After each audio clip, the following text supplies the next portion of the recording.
देश भर में ड्रग्स का काला कारोबार चल रहा है और उसकी आंच ने मध्य प्रदेश की राजधानी भोपाल तक अपनी जड़ें पसार चुका है। राजधानी भोपाल में राजस्व खुफिया निदेशालय यानी DRI ने यहां करोड़ों की ड्रग्स फैक्ट्री का भांडाफोड़ किया है और फैक्ट्री से 92 करोड़ रुपए की ड्रग्स जब्त की है। और फैक्ट्री पुलिस थाने से बस 2 किलोमीटर की दूरी पर चल रही थी, लेकिन किसी को भनक तक नहीं लगी। आइए देखते हैं ये रिपोर्ट। भोपाल से करीब 30 किलोमीटर दूर जगदीशपुर इस्लाम नगर के जंगलों से सटे इलाके में करोड़ों की ड्रग फैक्ट्री चल रही थी। वहीं सोमवार को DRI ने छापा मारा और यहां से 61 किलो MD ड्रग तरल रूप में जब्त की गई, जिसका अंतर्राष्ट्रीय कीमत करीब 92 करोड़ रुपए है। वहीं DRI ने इस ऑपरेशन को नाम दिया ऑपरेशन क्रिस्टल ब्रेक।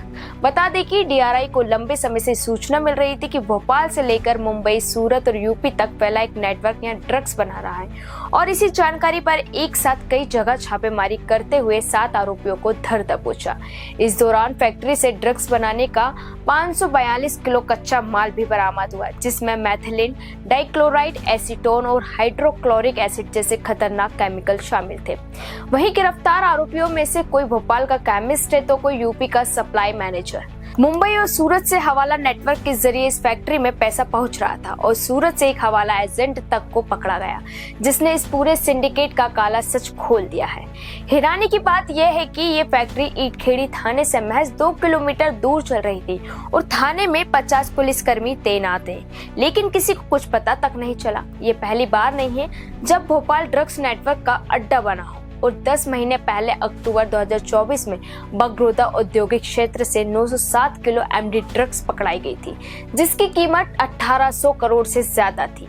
तब भी विदेशी नेटवर्क को हवाला कनेक्शन सामने आया था और DRI अब इस पूरे सिंडिकेट के अंतर्राष्ट्रीय तार खंगाल रही है। भारत में एक गिरोह विदेशी ड्रग कंट्रोल्स के लिए ही उत्पादन और सप्लाई का काम कर रहा था। भोपाल के जंगलों से लेकर मुंबई और सूरत के हवाला नेटवर्क तक फैला ये खेल बताता है कि ड्रग्स माफिया कितनी गहरी पैठ बना चुके हैं। और सवाल ये है कि जब पुलिस चौकी से महज 2 किलोमीटर दूर करोड़ों की फैक्ट्री चल रही थी तो स्थानीय सिस्टम को इसकी भनक क्यों नहीं लगी?